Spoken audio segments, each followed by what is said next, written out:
केदारनाथ और बद्रीनाथ में गैर सनातनी के बैन के मुद्दे पर सियासत काफी हो रही है, क्योंकि बीजेपी इसका समर्थन कर रही है, बीजेपी से हिंदू आस्था से जुड़ा हुआ बता रही है। विपक्ष इसका विरोध क्यों कर रहा है?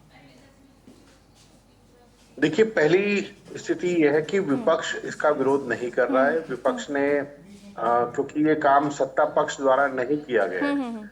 सत्ता पक्ष के इशारे पर भले नहीं, ही लेकिन कुछ लोग इस काम को करने का काम कर रहे हो, लेकिन क्योंकि इसमें मुख्यमंत्री जी या प्रधानमंत्री जी या किसी संवैधानिक संस्था के व्यक्ति को नहीं जोड़ा गया, ना ही इसमें ये कहा गया कि कोई पटवारी या कोई पुलिस नहीं आशीष जी, कांस्टेबल। लेकिन विपक्ष द्वारा ये कहा गया है कि ये फैसला संविधान के मूल्यों के खिलाफ है, तो ऐसा आप लोग क्यों कह रहे हैं फिर जी? मैं वही कहना चाह रहा हूँ, क्योंकि इस कानून को इम्प्लीमेंट करने की जिम्मेदारी राज्य सरकार ने अभी किसी को नहीं दी है, और ना ही इस संबंध में कोई कानून बनाया, और ना ही इसमें कोई राय व्यक्त की है।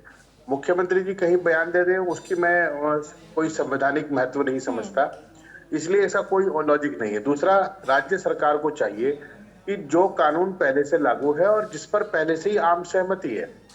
मुझे एक बात आपसे जाननी है आपके माध्यम से, कोमल जी, ऐसा कौन सा व्यक्ति है जो हिंदू नहीं है और हिंदू मंदिर में जाना चाहता है और उसको कोई कष्ट हो रहा हो या कोई समस्या हो रही हो या उसको जाना हो? ऐसा कौन है? पूरे भारत में एक भी उदाहरण नहीं मिले। कोई जा नहीं रहा है, क्योंकि वो व्यक्ति अपने धर्म का पालन करेगा, आप अपने धर्म का पालन करेंगे, हम दूसरा व्यक्ति अपने धर्म का पालन करेगा।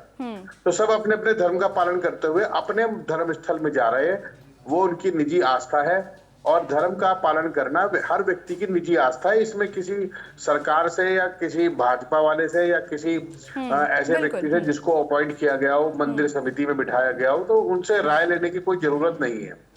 धर्म अलौकिक है, सनातन है। सनातन का मतलब यह है कि वो अपने आप में परिपूर्ण है। उसे किसी पटवारी, कांस्टेबल या किसी भारतीय जनता पार्टी के गुंडा एलिमेंट की आवश्यकता नहीं है कि वो वहां पर आकर नियम कानून बनाने का काम करे।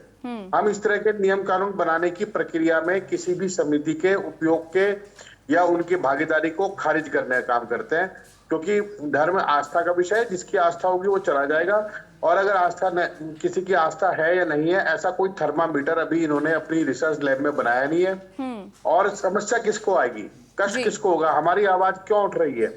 हम ये कह रहे हैं, कल को मैं भी अगर वहां मंदिर में जाने लगूं तो इनका कोई कमेटी का आदमी बैठकर मुझ पर ये आरोप लगा दे कि आप हिंदू धर्म के व्यक्ति नहीं है, पहले साबित कीजिए। तो ये इस तरह की नौटंकी करने से हमारे धार्मिक केंद्रों को बचाए जाने की जरूरत है। इसलिए हम लोग कह रहे हैं कि ये आपत्तिजनक है।